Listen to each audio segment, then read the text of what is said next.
A prominent figure in the mixed martial arts community tragically passed away on Monday morning, leaving the community in mourning. After Anthony "Rumble" Johnson passed away at the early age of 38 after a protracted illness, condolences began to flood in. Now, losing a legend is never easy, especially when it's far before their time. So, what UFC stars have lost their lives while fighting? Is this a common occurrence? Let's find out. First up, MMA star Anthony Johnson has tragically passed away. Here's what you need to know. Anthony "Rumble" Johnson, who amassed a very impressive 23-6 career MMA record and a 13-6 UFC record from 2007 to 2017, passed away very recently at the age of just 38. Organ failure brought on by non-Hodgkin lymphoma and hemophagocytic lymphohistiocytosis, a rare immune system illness, was the ultimate cause of his death. So, what exactly was the cause of his passing? Non-Hodgkin lymphoma is typically a curable form of cancer and is not seen as a death sentence. It is a lymphatic system issue. Waste materials and fluid are removed from the body via lymph nodes. The lymph nodes work together to remove fluid and waste from the body. The lymph nodes function as small filters by eliminating alien cells and organisms. Non-Hodgkin lymphoma is characterized by uncontrolled lymph node cell proliferation and invasion of other body areas. Now, let it be known that Johnson was one of the most feared punchers within the sport and participated in the UFC at welterweight, middleweight, and even light heavyweight. When he made his UFC debut on June 12, 2007 in Hollywood, Florida, he had a record of 3-0 and defeated Chad Rayner in just 13 seconds. Furthermore, he won 17 of his 23 MMA fights by knockout, and despite gaining significant weight over his career, he never lost his strength. In his 2 attempts to win the UFC Light Heavyweight Championship, he was defeated by a rear naked choke, both times by Daniel Cormier. On May 23, 2015, at UFC 187, Johnson was first defeated by Cormier to claim the title that had been famously stripped from Jon Jones. Then, on April 8, 2017, Cormier once again prevailed with a rear naked choke submission at UFC 210 in Buffalo, New York. However, he ultimately lost his last MMA and UFC fights in that match. Simply put, Johnson was a charming and soft-spoken man who was well known among opponents for his strength, enormous size, and difficulties maintaining weight. He defeated numerous legendary fighters, including Jimmy Manua, Glover Teixeira, Ryan Bader, Antonio Rogério Nogueira, and an ex-UFC light heavyweight champion, Glover Teixeira, via KO. Anthony Johnson was a compassionate person, according to Cormier's tweet about him. For a guy who put dread in the hearts of so many, he will be truly missed by so many, but his performance within the UFC will no doubt live on. Speaking of the UFC and MMA, here are some of the most tragic deaths within the sport. MMA is a risky sport. End of story. Anytime a fighter enters the cage, it's a matter of life and death. Despite being aware of the dangers, the combatants risk their lives to thrill the crowd and further their own glory. In contrast to the major promotions like the UFC, where there haven't been any examples of fighters passing away, more than 9 combatants have actually lost their lives due to competing in official mixed martial arts matches. There have also been a lot of instances like this in MMA fights that are not official. So, firstly, have there actually been any deaths within the ring at the UFC? Fortunately, there haven't been any fatalities inside the Octagon for the MMA World Champion. That doesn't imply that numerous serious injuries haven't been sustained during UFC fights. Countless fighters suffer from muscle and ligament injuries during battles, and post-fight medical exams frequently note facial fractures. Additionally, there are intrinsic risks of brain trauma, a tragic but occupational hazard of all sportsmen participating in combat sports. So, have MMA deaths occurred if there haven't been any UFC deaths? Well, unfortunately, there have been a lot of MMA fatalities outside the UFC. In addition to the US, MMA competitions are held worldwide. First up on the list, in no particular order, is Daniel White. On July 16, 2017, in Louisville, Kentucky, at a gathering called Hard Rock MMA 90, Daniel White, age 37, of Radcliffe, Kentucky, was defeated by Ricky Muse through TKO in the second round. His last fight was in 2015. After the fight, he shockingly passed away in an ambulance after collapsing backstage. He arrived at St. Mary and Elizabeth Hospital at 9:02 p.m. without a pulse, and at the hospital, he was declared dead. Hypertensive heart disease was found to be the cause of death. The autopsy revealed that White had high blood pressure, but was not taking any medicine to treat it. Nevertheless, on the day of the fight, White passed his physical. Another tragic passing includes Jordan Parsons. The talented American mixed martial artist Jordan Parsons competed in the lightweight and featherweight weight classes. Parsons signed with Bellator MMA after winning the lightweight title at the Championship Fighting Alliance, CFA. Pretty Boy had an 11-2 MMA record and was poised for great things. He He had a scheduled fight for May 14, 2016. On May 1st, Parsons unfortunately had a collision. Dennis Wright, 28, was driving a Range Rover carelessly when Jordan Parsons, a pedestrian, crossed the roadway in front of his Florida home. Jordan Parsons was gravely injured. Parsons was injured and actually lost a limb as a result of the tragedy. He was immediately brought to the hospital. Unfortunately, the fighter died as a result of his wounds and injuries. At the time, he was only 26. Next up, Tyrone Mims at the early age of 30. On August 11, 2012, Tyrone Mims, aged only 30, participated in a mixed martial arts amateur match at Conflict MMA Fight Night at Point 4 in Mount Pleasant, South Carolina. Tyrone grew weak and exhausted in the second round, and the referee decided to stop the bout because he could not continue. When the referee and the doctor at the cage side checked on him, he said he was fine, but just weary. However, soon after being assisted back to the locker room by comrades, Tyrone passed out. He was then declared dead at the Medical University of South Carolina, MUSC Hospital at 9:27 p.m. after EMS failed to revive him there and then. Another passing within the MMA world includes Michael Kirkham back in 2010. In Aiken, South Carolina, on June 26, 2010, 30-year-old Michael Kirkham participated in the Dash Entertainment King MMA Confrontation at the Convocation Center event. Immediately after Kirkham made his professional debut, Carlos Iraburo knocked him out. Iraburo struck his downed opponent a few times, stopping the fight after 41 seconds. Kirkham lost consciousness quite fast and never recovered. 2 days later, he was determined to be dead. The cause of death was subarachnoid hemorrhage of the brain, according to the autopsy report.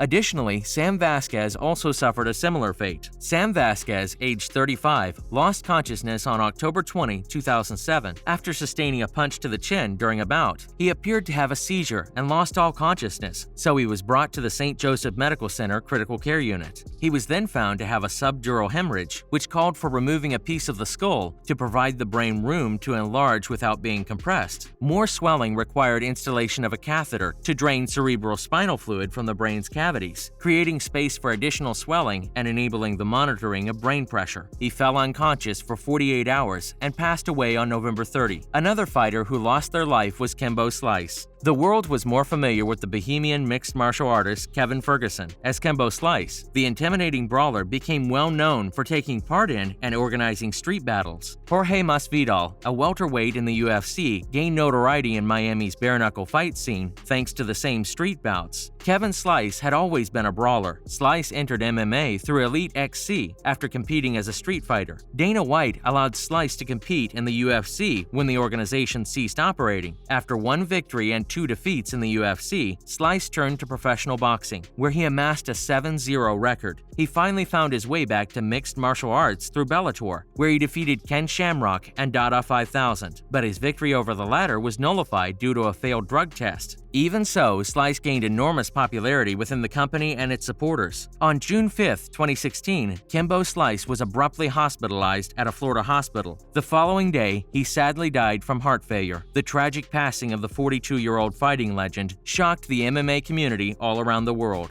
And lastly, while he wasn't in the ring, he also suffered a violent death. Fa Wake, a rising star from New Zealand, died back in 2021 at Auckland City Hospital after battling for his life. On May 16, 4 men savagely attacked the young warrior, who later died from his wounds. The MMA community is very saddened by his passing and sends its condolences to Wake's family and friends. Israel Adesanya shared images of his friend and described the ways through which well-wishers might help the family of Fa Wake. The young fighter passed away far too soon and will be sorely missed. Unfortunately, guys, that's all the time we have for today. So make sure to like and subscribe to the channel, and as always, thanks for watching.